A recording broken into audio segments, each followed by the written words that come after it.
Good afternoon. For those of you who I haven't met, my name is Natalie Maxwell, and on behalf of Gainesville Women's Liberation, I would like to welcome you to today's event.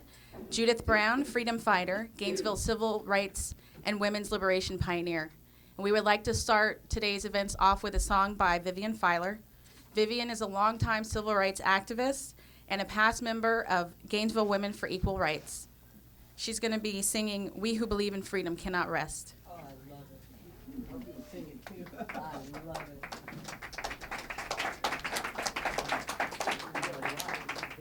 Thank you for that applause ahead of time.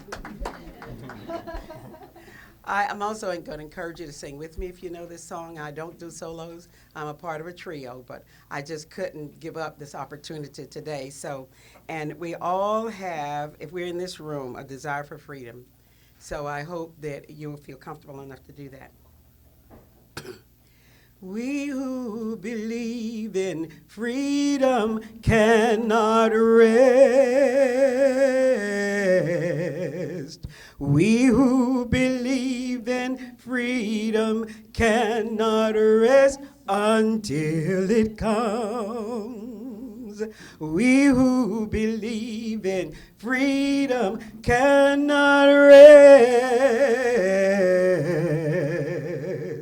We who believe in freedom cannot rest until it comes. Until the killing of black men, black mothers' sons, is as important as the killing of white men, white mother's sons. We who believe in freedom cannot rest. We who believe in freedom cannot rest until it comes. That which touches me most is that I had a chance to work with people, passing on to others that which was passed on to me. And we who believe in freedom cannot rest. We who believe in freedom cannot rest until it comes. The older I get, the better I know that the secret of my going on is in the hands of the young ones here that strive to carry on. And we who believe in freedom cannot rest. We who believe in freedom cannot rest until it comes. I'm a woman who speaks in a voice, and I must be heard. At times I can be quite difficult, and I bow to no man's word. He who believes in freedom cannot rest. We who believe in freedom cannot rest until it comes. Now we're going to do something different. We're going to do it in a round. This side is going to start, and then this side is going to start. I don't know how to do it. Okay. Standing will going to be our third group. We're going to see how well they keep up with this, okay? I'll count. Everybody stand and get together. Stand. Okay, when I point to you, it's your time to start. This will be group 1, this will be group 2, and this will be group 3. And I'm going to see. Okay, here we go. Group 1. We who believe in freedom cannot rest. We who believe in freedom cannot rest. Third, we who believe in freedom cannot rest. Everybody together. Oh, we who believe that freedom cannot rest until it comes. Give yourselves a hand.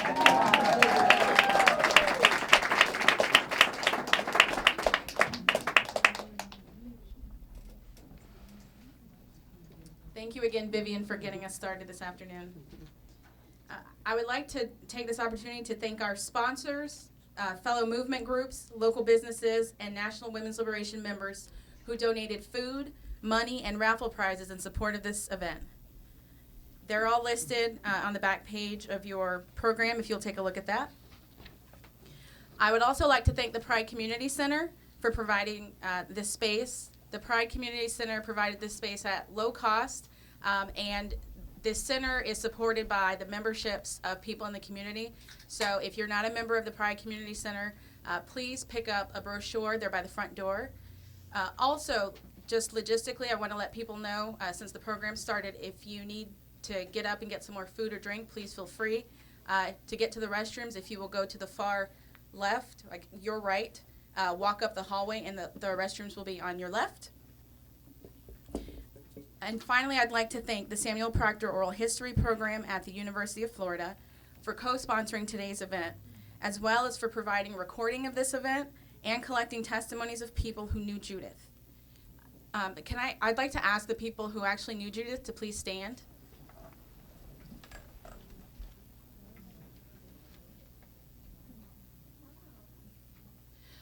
If you have not gone into the recording room, I want to encourage you all to make sure that you make your way back there. And also, if the oral history folks want to take a look around, so you know who you need to chase down before they leave today. You may be seated.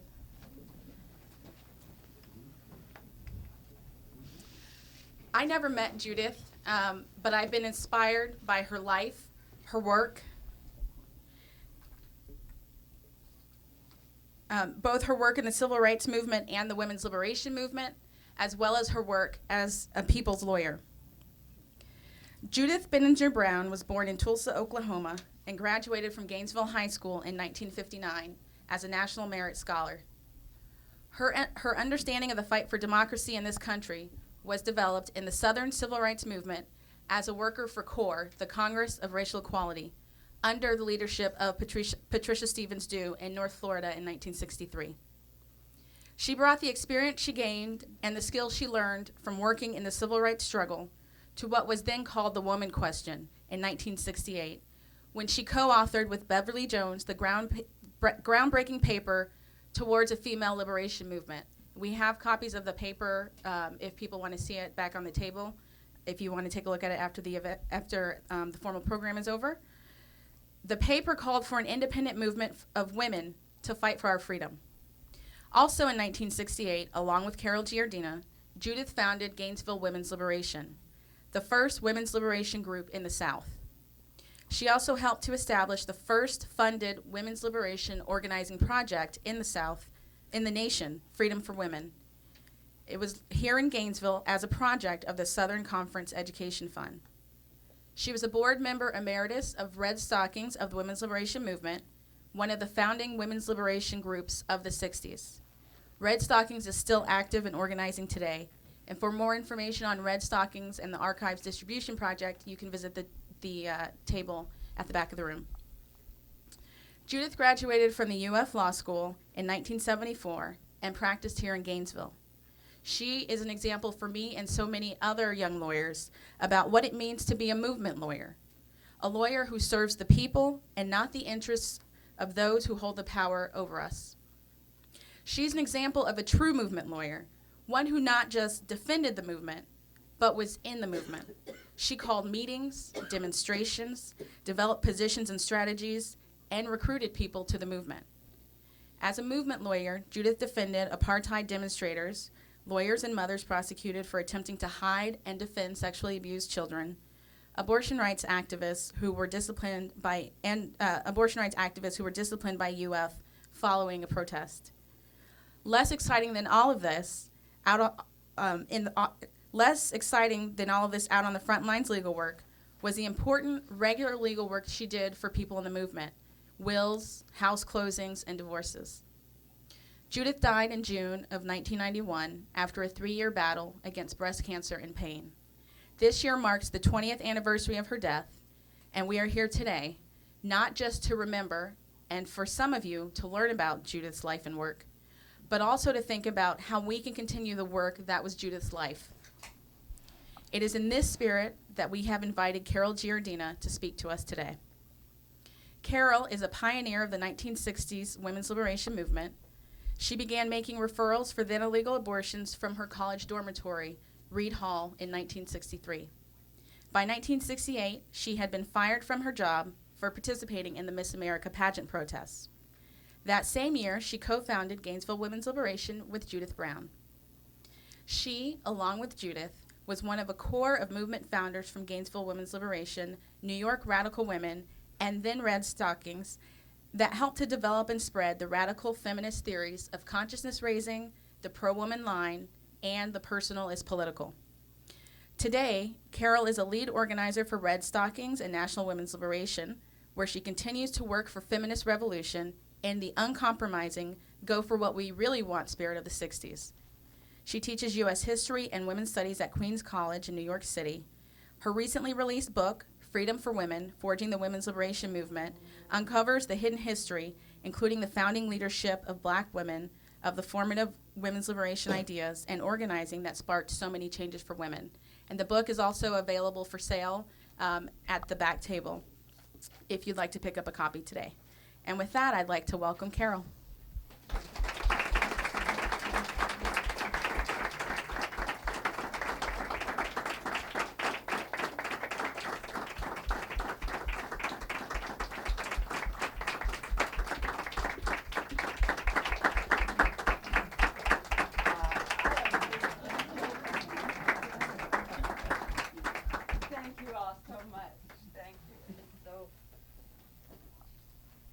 Wherever people are fighting for their freedom, that's where Judith Brown will be. Where is Judy? She's here with the Occupy movement in Bo Diddley Plaza. She's helping to occupy countless thousands of cities and towns in over 82 countries. Quote, "People think I'm an incurable, idiotic optimist," Judy said not long before she died. "I still believe that people can rise up and be uplifted so quickly above what we now see around us." Unquote. Judy explained that she had already seen people rise up quickly 2 times, in rural North Florida in the Black freedom struggle, and in 1968, as women's liberation spread around the nation and the world. Your optimism wasn't idiotic, Judy. We're at it again. As I look around this room, I know that Judy is here with us, too. Some of us have been fighting for our freedom for 40 and 50 years and more. Let's appreciate some of our long haulers in the room with us today. Carol Thomas, Dan Harmeling, John Dew. We got so high. Vivian Fowler. Any more Gainesville Women for Equal Rights folk here? Gainesville Women? June Littler. Other long haulers that I haven't. Carol Thomas and Scott Camille. Charles Willett. Thank you. Closer to the mic. Okay.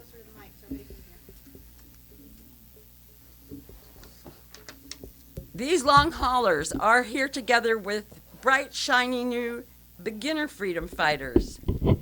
I know I'm in the right place. Do you know you are? Do you know you're in the right place? Thank you, Gainesville freedom fighters, for inviting me to talk with you about Judith Brown. Thank you for gathering in her name today.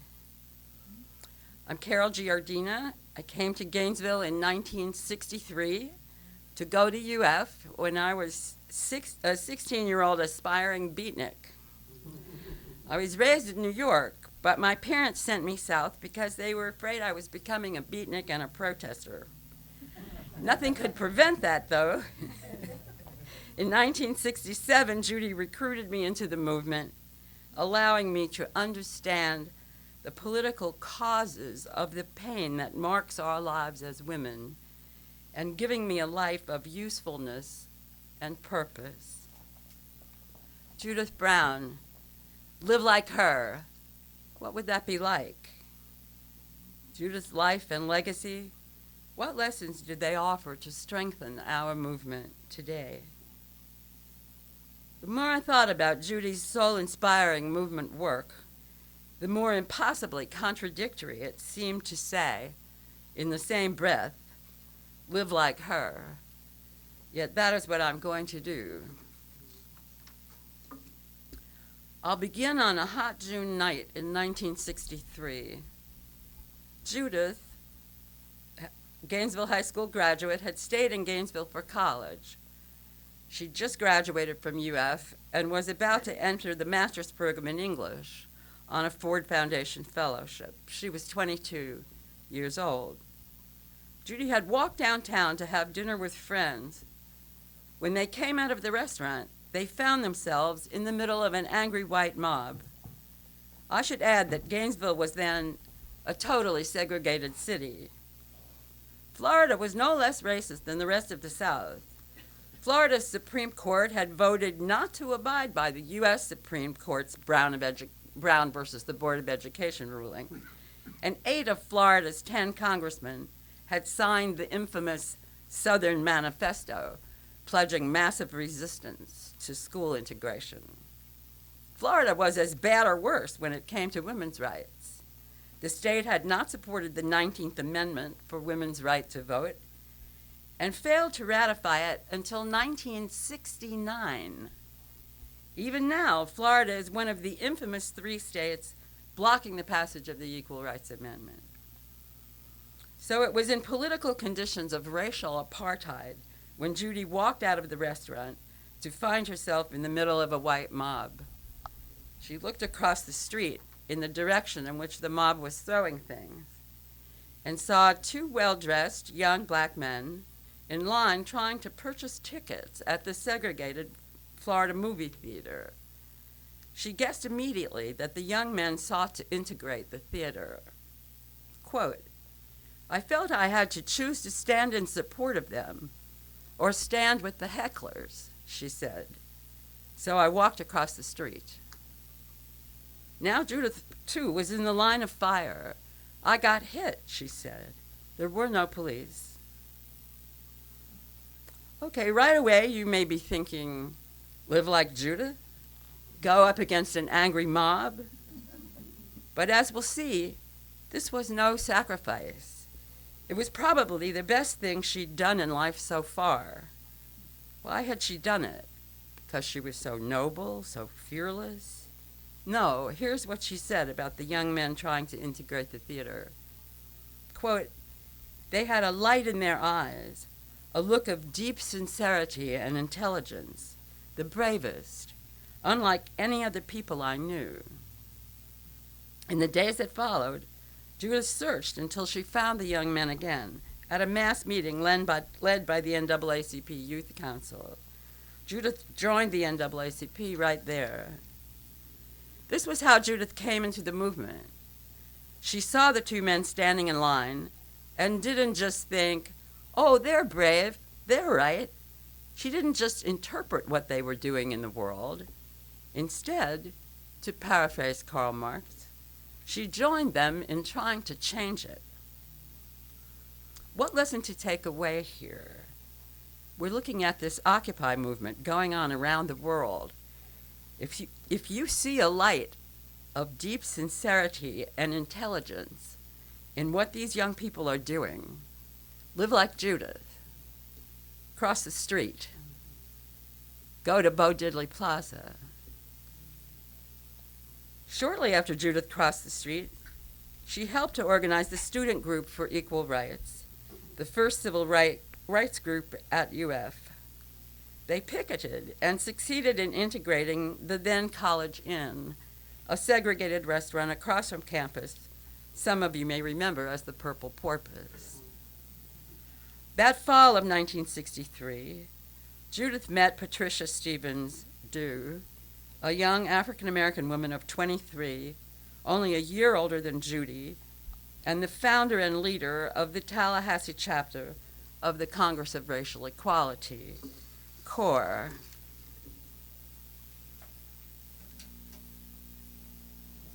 Patricia Dew. And John Dew, that we have the great honor and privilege of having here with us.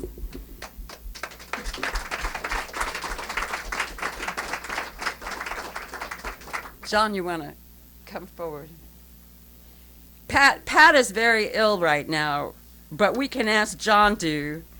John, it's such an honor to have you with us. A lot of people said they want you to just say a word. What was Judy like back then? What was she like? What was Judy like? This was before I knew her, yes. I know I just have a minute, Yes. but I had to come on this 20th anniversary because my wife is in her last moments of a final stage of cancer. So I feel guilty even being here, but I think Patricia wanted me to be here on this 20th anniversary because Patricia will be joining Judy. What was Judy like? You know, way I look at Judy, I see Patricia. And when I see Patricia, I see Judy, because these two women had similar constitutions. I've been wondering about Patricia as I go and see her. I see everybody on that floor in that facility with resigned features on their face. But Dan, as you saw Patricia, she had that mean look on her face. In her last hours. That was Judy. You got it right. Judy was meaner than a snake those last days. Judy had a seriousness about her.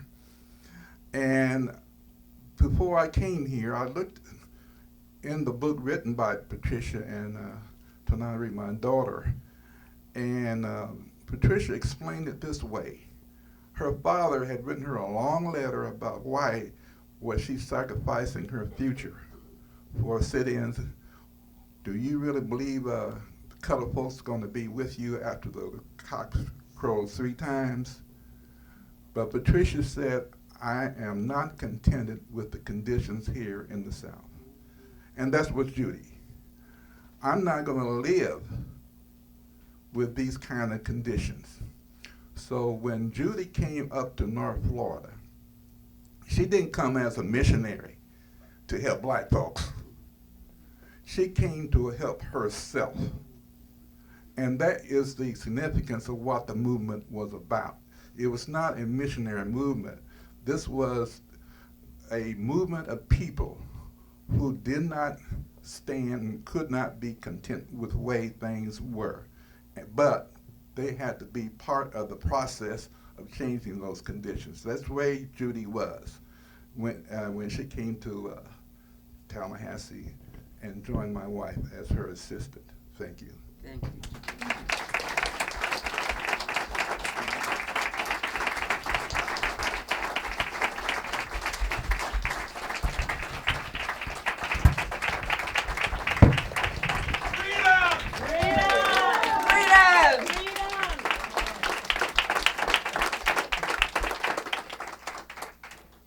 You know, I missed another freedom fighter when I was talking about the long haulers. There's Zohara Simmons over here from the Student Nonviolent Coordinating Committee. Yes. When Judith met Pat, Pat's reputation was already legend. 19 when she began organizing, Pat was called a spark plug and known for her boundless energy. Within 12 days of the 1960 Greensboro, North Carolina lunch counter sit-ins, Pat led sit-ins in Tallahassee, making Tallahassee the third town outside of North Carolina to conduct sit-ins. The lunch counter sit-ins were started by 4 young black college students, an action to integrate whites-only restaurants. At the first sit-in, it was just the 4. On day 2, 20 came to sit in. Day 3 saw 60 sitting in. On day 4, 300 sat in, and the sit-ins spread throughout the nation. The sit-in movement kicked off the massive entrance of youth into the civil rights movement and the other youth-led movements of the 1960s. In the face of armed mobs, Pat continued the Tallahassee sit-ins for a month. She was jailed and responded by initiating the jail-in strategy. Quote, "It was the first time any activists in the student sit-in movement had chosen jail rather than pay their fine," Pat said. "If we went to jail, I thought all of America might learn the truth about the South. We pioneered the tactic, becoming the first jail-in of the student protest movement of the 1960s. The jail-in was a get-the-truth-out tactic. It was very successful. Pat wrote a widely circulated letter, Through Jail to Freedom. It was way before the internet, right? Yet the jailbirds, as the jail-in students called themselves, began to receive mail from all over the world. Martin Luther King Jr. wrote to them, quote, "Your valiant witness is one of the glowing epics of our time." Pat continued organizing nonstop. In September 1963, Judith said, quote, "I was opening up my paper at least once a week and seeing yet another demonstration or action Pat was involved in. So I actually went looking for her." With Dan Harmeling, Judy's co-worker in the Student Group for Equal Rights, Judith went to Tallahassee. Judy and Dan were among 5 white and hundreds of African American students at a night rally to integrate the Florida movie theater. Patricia Dew led the rallying students in a march on the theater. The students marched down the main street in Tallahassee, directly into a large crowd of white men with axe handles and chains. Dan described in what followed in his testimony at Judy's memorial. "Dan, what you wrote was so beautiful. I'm going to read just a quick excerpt from it here now." Dan said, "Judy and I were walking to the Florida Theater. I was nervous. I had the feeling that this would be our first time. In the civil rights movement of the 1960s, the words first time meant arrest time and jail time. The vicious beating of a white civil rights worker in the Ocala, Florida jail had us worried. We were too far in front to turn back, and ahead were dozens of cops and a jeering white mob. Then Judy stepped forward, lifted her sign, and began the picket. Long into the night and into the next day, 348 people would be arrested, several days in jail, a trial before a racist judge, guilty verdicts, more jail time, punishment from the University of Florida, and Judy lost her financial aid for graduate school. There were so many demonstrations," Dan said. "These events reveal the same thing." Judy stepped forward, lifted her sign, and began to picket. Judy was always stepping forward, lifting up her sign. "I was privileged to be there at the beginning," Dan said.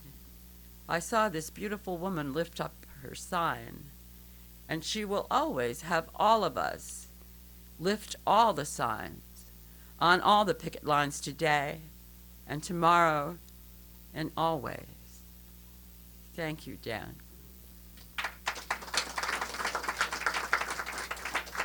Judith Brown, live like her.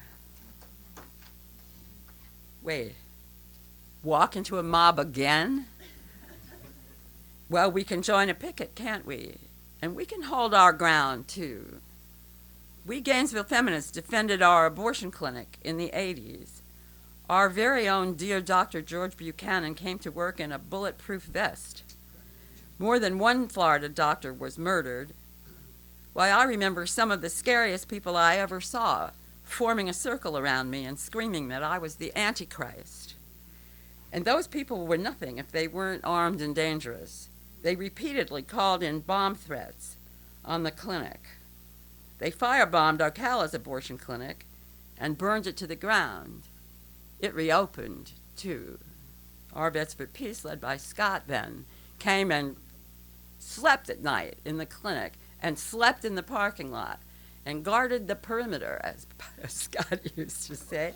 And we brought them food inside the clinic because they stayed there night after night. And that's why our clinic wasn't bombed. And Scott called the police and said, "We're down here defending this clinic. Don't you think you ought to be down here defending this clinic, you know?" Yeah.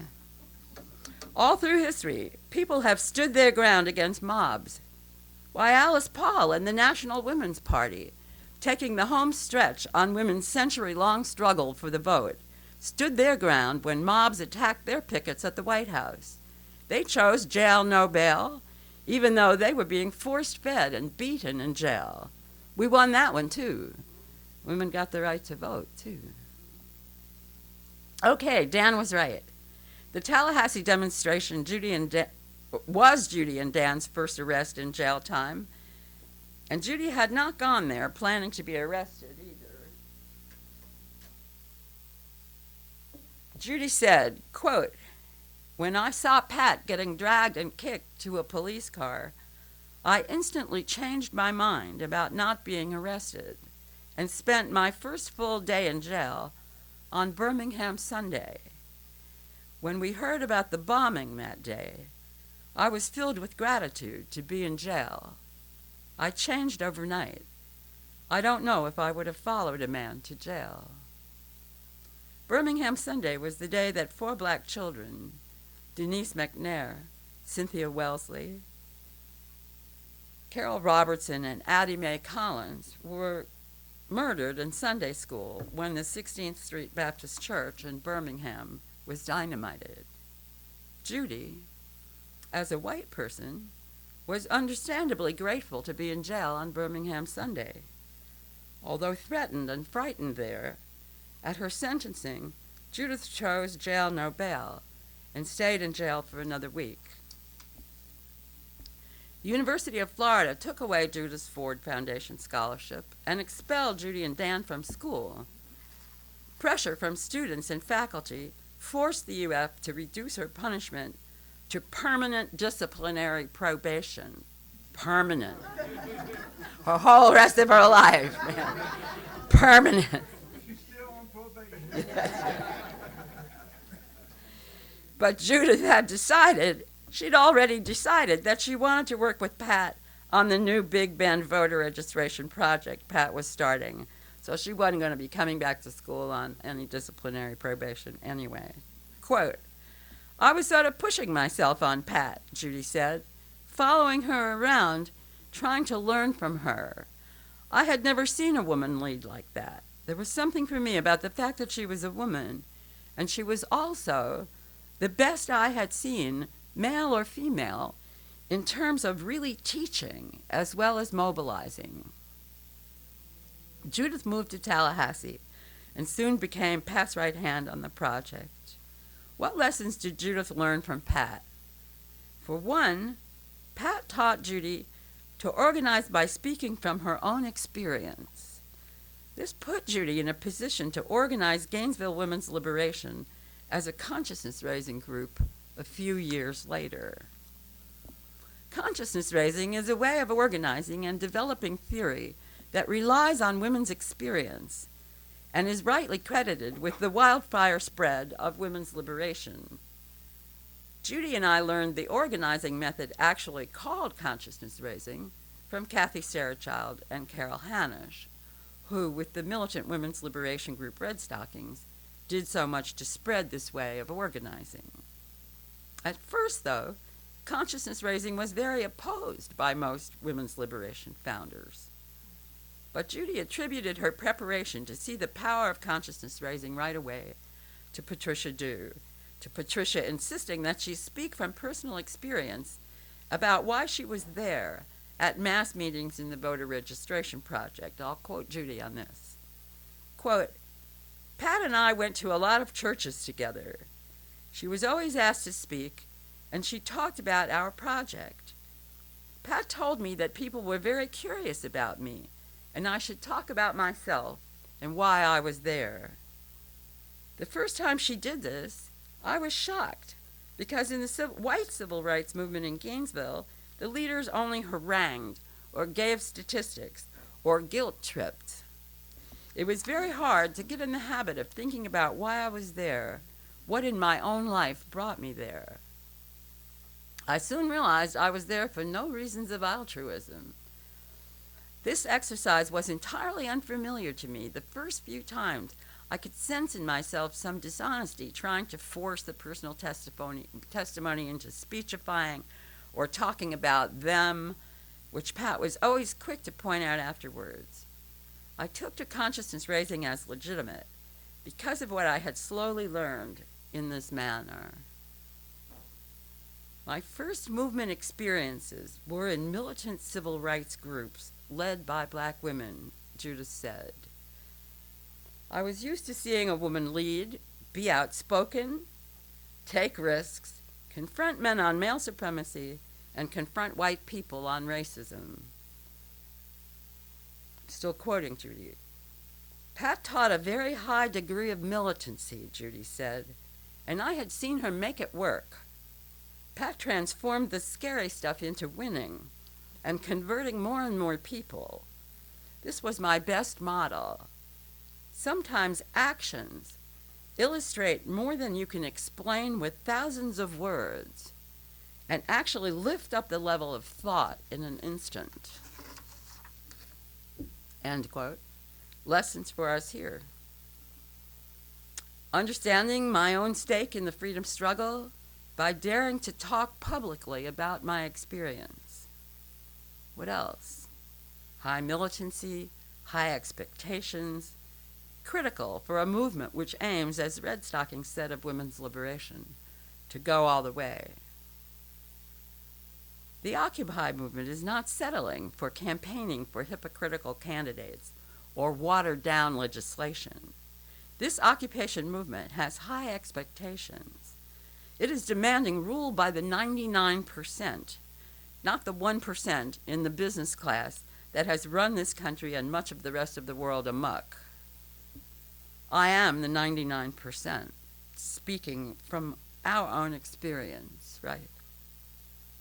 Why, with just high expectations in your life as a woman, the more feminist I became, the more feminist posse we had in Gainesville women's liberation, the more I demanded equal treatment from guys. You know what? The more of it I got. Now this is our two young Gainesville women's liberation leaders, 1969.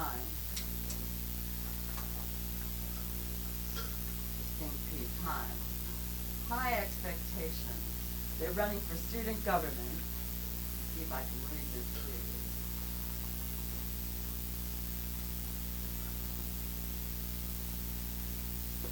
Joan Warren, here on the Joan, running for president, and Judy McCalman. They were both in Gainesville Women's Liberation.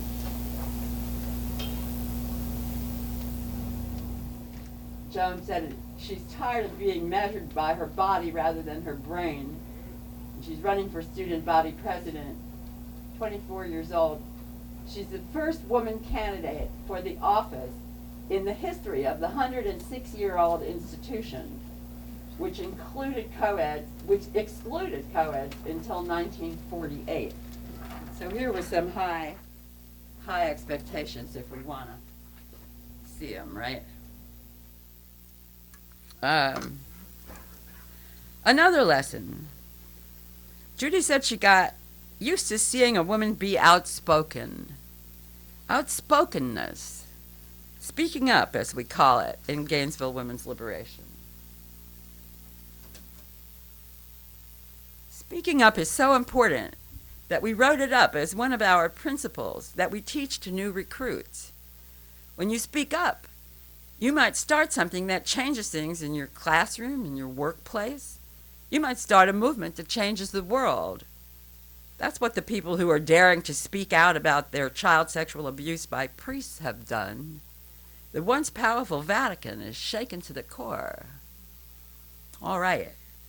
Quote, Pat transformed the scary stuff into winning and converting more and more people. Transforming the scary stuff into winning. The core project expanded deep into Florida's Black Belt panhandle counties, where white supremacy held many African Americans in conditions on huge tobacco plantations that Pat described as medieval. Pat based the project in majority black Gadsden County. She said civil rights work in Gadsden County was like, quote, going into a lion's den, a lion's cage without a weapon. Judy lived in a freedom house in the black community with other project staff and volunteers. She wrote about how this was. Quote, night has begun in Quincy, Florida. People in pickup trucks were circling more than usual. 7 rifles are aimed into my house. We wait. About an hour later, somebody came by and started shooting into the Freedom House. I called the mayor. I called the city police.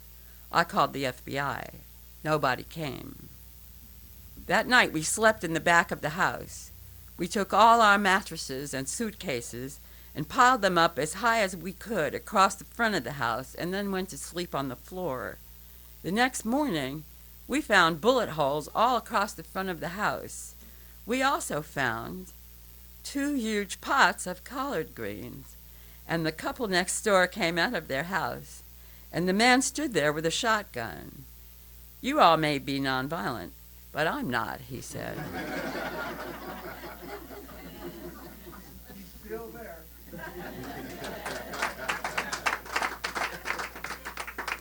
It was beautiful, Judy said. Not only the physical protection, but also that support in bringing us food, end quote. The project continued for more than a year. When it ended in 1965, North Florida saw more newly registered black voters than any other region of the South. Quote, I was not in the civil rights movement as an office worker in a white thing, Judy said. I was in the field in small towns, in dangerous situations. It scared the shit out of me. But although we got pushed around, shot at, arrested a lot, we made it out alive, and we accomplished our goals. My experience was very positive, unquote. Lessons for us? It pays to fight. And the fight itself, from the fight itself, we learn that we can take a punch. As Judith learned and taught us in Gainesville Women's Liberation, in the movement, you stretch. I'm thinking about the thousands of New Yorkers who did just that last week when New York City Mayor Bloomberg tried to make the Occupy Wall Street movement clear out of Liberty Square. He threatened arrest. What happened? The occupiers called out for solidarity, and thousands of New Yorkers showed up around 6 a.m. to risk what? Arrest. I think of the Occupy Oakland movement, rushing into police, firing flash grenades as they tried to save Scott Olson, the Iraq War Marine veteran who took a hit from a police projectile and is still in the hospital. When Scott was hit, his comrades in the demonstration walked into the same line of fire where Scott had just been taken down to carry him to safety. I'd bet most of us here would have done the same. Now, Judith criticized me for too much admiration for her physical courage. So I want to emphasize that her physical courage was accompanied by intellectual courage. She learned physical militancy from Pat Dew, and she also learned idea militancy and theory. Like learning to speak from personal experience in the Black church and then carrying that practice into women's liberation consciousness raising. What was so brave about consciousness raising? Red Stockings had a sign that said, "Speak pains to recall pains, the Chinese Revolution. Tell it like it is, the Black Revolution. Bitch, sisters, bitch, the final revolution." Well, if I sit in a meeting and speak of the pain in my life, or do that at a public meeting, some would size me up as a sort of sour grapes feminist. One time I was giving a talk, and in there I was talking about whatever male chauvinist thing, whatever male chauvinist partner I had just done. And a woman came up afterwards and said something like, "Oh, you poor dear, you're so young and you've had a hard life, but you still know how to laugh about it." Yes, there I was, a laughing loser. Not cool. All right, Judith's brave theory work helped to get the women's liberation movement off the ground. We can't do this without seeing Beverly.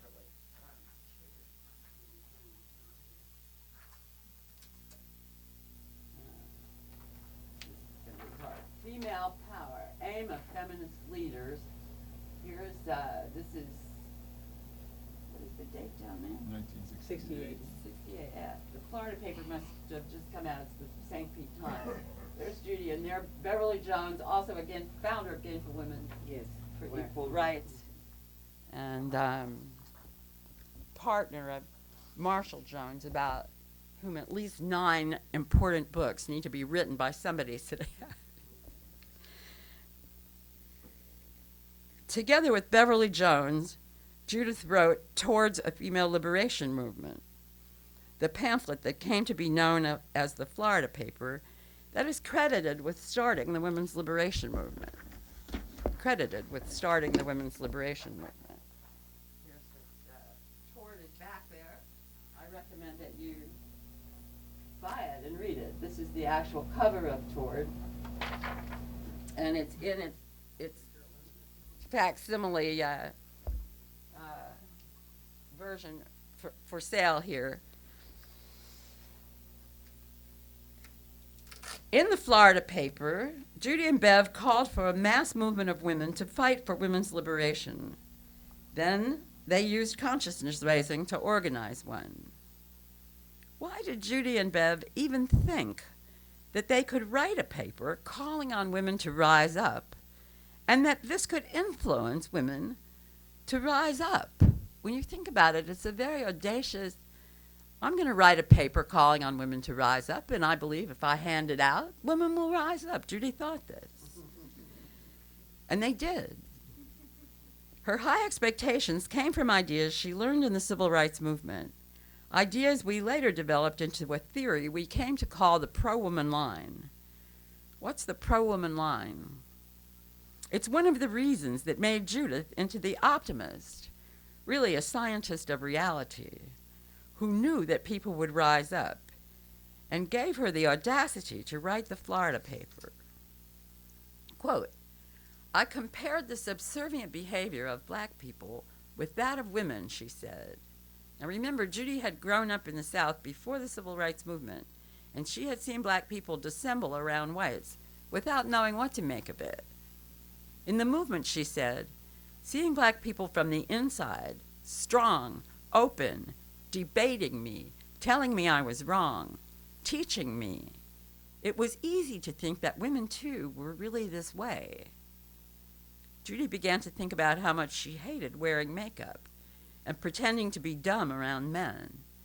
Began, as she said, to immediately transfer to women what she had learned about blacks' supposedly cheerful acceptance of their lot. Quote, "It was a tactic for survival," she said, "a strong thing, not a meek, weak thing." knowing that women were not satisfied, although they might appear to be, provided a powerful basis for mass organizing. The pro-woman line challenged a still widely prevailing idea that we women are oppressed because we've been brainwashed or conditioned into low self-esteem, and that a woman can free herself by changing her head, right? The pro-woman line countered that real conditions are oppressing women, men having more power, more pay, more freedom, benefiting from a system perpetuating that, and sticking together against women to maintain it. Perhaps the most difficult intellectual work Judith did was recruiting and developing me. I fought her on almost every good idea she had until she was finally able to bring it home to me.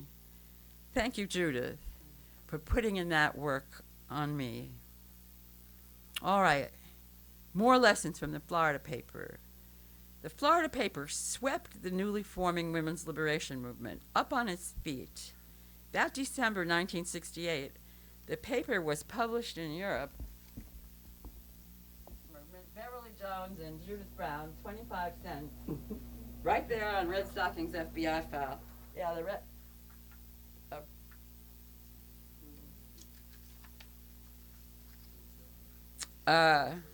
the FBI somehow had high expectations for this paper also, you know. They, and they kept a close tab on Judy. Here's, Agitated index. yeah, you can see agitated index. This is the FBI director from Jacksonville, Florida. Subject Judith M. Brown. Agitator index, and there's an X in the box, change index card. You moved up and down on this agitator index, depending on what you were up to. And,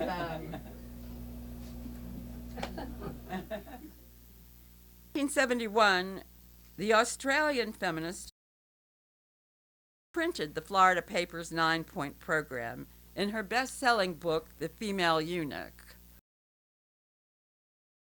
The program of the Florida paper had, quote, become more or less basic in the young women's liberation groups. Lessons. Go public. Hand out a flyer. Write a letter to the editor. Write a position paper and hand it out. That's what Judy and Bev Jones did with the Florida paper. One-on-one, hand by hand. It was passed around this way all over the country before it was published in mainstream anthologies and made it onto the FBI list. Pass out the Iguana, the Labor Party newsletter, the National Women's Liberation newsletter. More lessons. Search out, follow around, push yourself on people you can learn from. Judy did that with Pat. I did that with Judy. I got accused of being a dupe, but it was worth it because I was learning ideas that clarified what was going on in my life and in the world, and at the same time enabled me to change these things. When you can't find anyone you can learn from reading. Judy was always reading what she called the giants, as she called those history-changing people who led revolutions in other times and places. I'm going to close now with National Women's Liberation's campaign for the morning after pill, which continues as we speak. This campaign illustrates lessons we drew from Judith's work in the women's liberation movement, lessons whose power lives on to continue to bring us the changes we want made. Speaking from our own experience, militancy, acting to change the world instead of just trying to interpret it. The Morning After Pill campaign saw the light of day as Gainesville Women's Liberation, I'll call those GWLers, working in Campus Now, protested the infirmary's refusal to give the morning after pill to UF students who needed it. Alex Leader was one of the leaders of this campaign. A pharmacist at the at the infirmary on campus was forced to step down, and we took this campaign to a national level. GWLers, among other women, went before a Food and Drug Administration hearing. Why, Steph, where is she? Steph Sequin, right over here, was one of us who spoke from our own experience about condoms breaking during sex, about how hard it was to get a doctor's appointment fast enough, that the pill we were then forced to get a prescription for would protect us from an unwanted pregnancy. The Food and Drug Administration's Medical Advisory Panel instructed the FDA that the pill was safe for over-the-counter sale, but the Bush-appointed FDA refused to follow science and blocked the release of the pill. Unacceptable, we said, with our high Gainesville women's liberation movement expectations. We were going to block the doors of the Food and Drug Administration until the pill is released, and that's what we did. Now, maybe the morning after pill sounds like a small demand compared with the civil rights movement or women's right to vote. But you know what? It's a fact that 1/2 of all pregnancies in the U.S. are unplanned. 1/2. Think about this. If the morning after pill were free and right there, totally unrestricted in women's hands, do you know what kind of freedom, not to mention power, that would give us? If you're not sure, ask a Gainesville women's liberation leader or go on our website and join up. Well, 9 of us were arrested, blocking the Food and Drug Administration's doors. Steph among them, Lori back here, Candy. Where's Candy? The morning after pill 9, I'm not going to try to call all the names. Andrea was our people's lawyer. The morning after pill 9, 9 of us were arrested blocking the Food and Drug Administration's doors, and we backed up our protest with a mass petition campaign and a lawsuit. Our demands were for morning after pill for all who need it, no age restriction, over the counter, right next to the condoms, 24 hours, and free. Other feminist organizations said, please give them to rape victims and incest victims. We said, we want them for everyone who needs them. We want them over the counter now. Well, we're almost there. The FDA dropped the prescription requirement, and we won the lawsuit. Can you imagine? A federal court ordered the government to immediately release the morning after pill to 17-year-olds and revisit its requirements for presentation of ID, which still holds the morning after pill behind the pharmacy counter. Yes, high militancy, high expectations, speaking out from our experience. Take these lessons to strengthen our movement today. They will strengthen your life as they have strengthened mine. They will prepare you to be that strong freedom fighter. Judith Brown, live like her.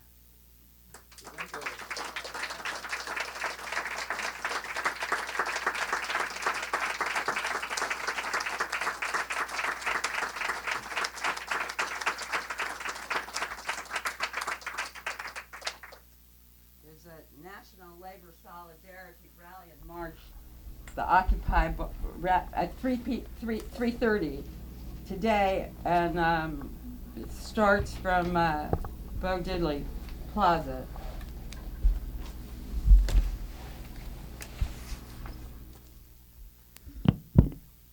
Hello, everybody.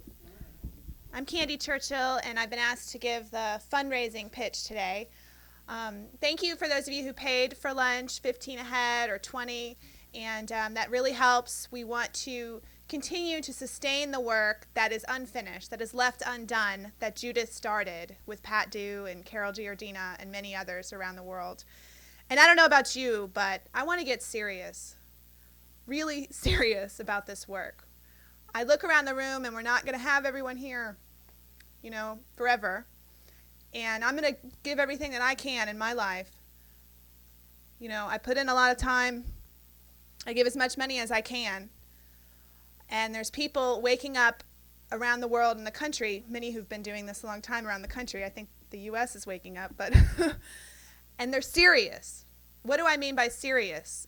We need offices, we need staff, we need copy machines, we need a longevity. What I can do with a full-time job and a small child and other things in my life here and there, that's important. We all need to find the time and squeeze it in, and sometimes we'll push ourselves, right? There's a big campaign, we'll give 10 hours, we'll give 15 hours, we push, we stay up late, but we need people that can do this full-time, that can make this their profession. I work full-time for the labor movement.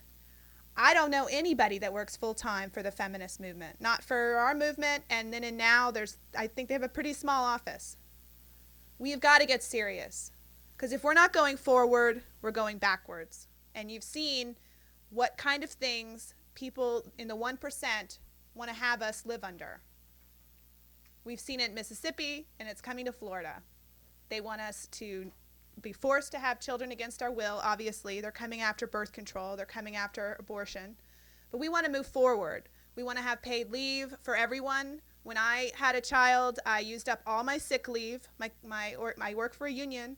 They called it paid leave. That's not paid leave. That's my sick leave. Everywhere else in the world, they have paid leave for when you go take care of a family member. We don't have that here. National health care. There's a lot of things we want, and I think people are serious about it. So we need to get serious. So thank you if you gave 20. If you can give 20 a month, that's our membership. We have a lot of donors in here. Thank you for what you give. If you can increase it, we will put it to very good use. We are trying to get serious and hire people and really make the kind of freedom movement and the kind of change that we need. So we're going to pass around some baskets. Maybe you can put $5 more in. Maybe you could think about giving 1,000. Some of us can. If you can, we'll put it to good use. So give what you can, and thank you so much for coming. I did want to second what Carol just said, because I'm not sure everyone heard it. There is a march today. Occupy Gainesville is going from the Bo Diddley Plaza to campus, and then there's a speak out. So it's at 3:30 at the Bo Diddley Plaza, and then they're marching to campus for a rally. And just one more thing about the Occupy movement. If you go there and it's to this or it's to that, or I don't relate because I don't know, this is something like we do, right? We criticize or we pick apart. You know what? Let's be a part of it. Let's make it better. These are people who've never, or a lot of them have never organized in their lives, and they're dedicating to stay over and to fight for all of us against the one. Talk about high expectations, calling out the 1%. So let's join them and let's make this a stronger movement, because you know what? We need it. We need everything they're saying and doing. Thank you.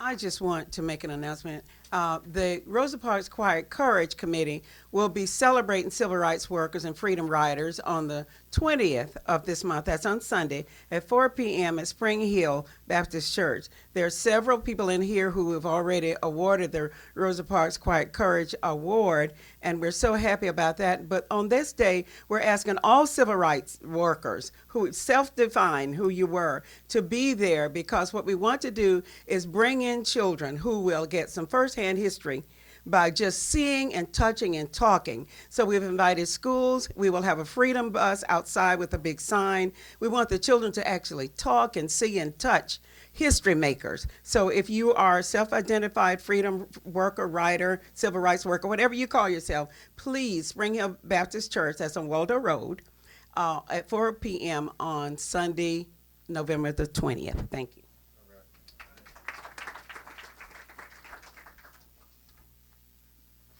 So we're going to wrap up the formal portion of our presentation. I have a few announcements. Everybody knows the Oral History Project is recording. We have this space till 3, so we'd like to get in as many testimonies as we can before we have to pack up. So if you will please visit the recording room, it's over here to your left. There's still food on the table, so people should feel free to go get a second plate. We also have University Press here. They're selling Carol's book in the back. It's $25 paperback. We also have the NWL table in the back. Some of the literature that Carol referenced in her speech is available. from the Red Stockings Archives Distribution Project. While we don't have the entire catalog here, we do have order forms. If people want to complete those, then the materials can be mailed to you. We also have a raffle going on in the back for a bottle of wine that was donated from Civilization. And we have $50 in services from Salon La Di Da. Is there anyone who wanted to get in on the raffle who hasn't? Raffles tickets are $1.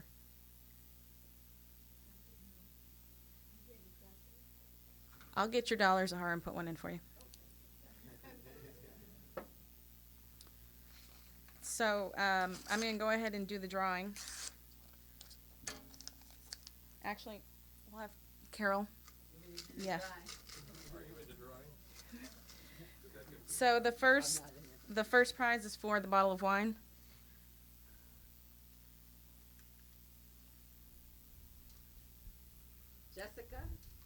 Jessica Lancha, you can pick that up in the back.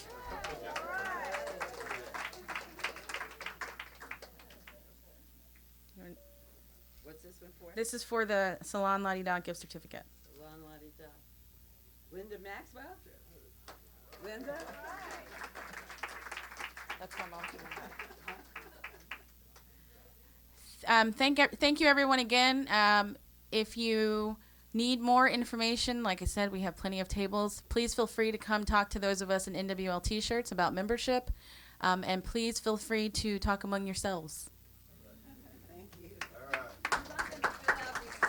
Oh, yes, I forgot. We have evaluations. Please fill these out. We do read them and take them into account. For those of you who were at our program last year, you will notice that we made some changes based on those. So please fill those out and drop them off at the sign-in table. Thank you.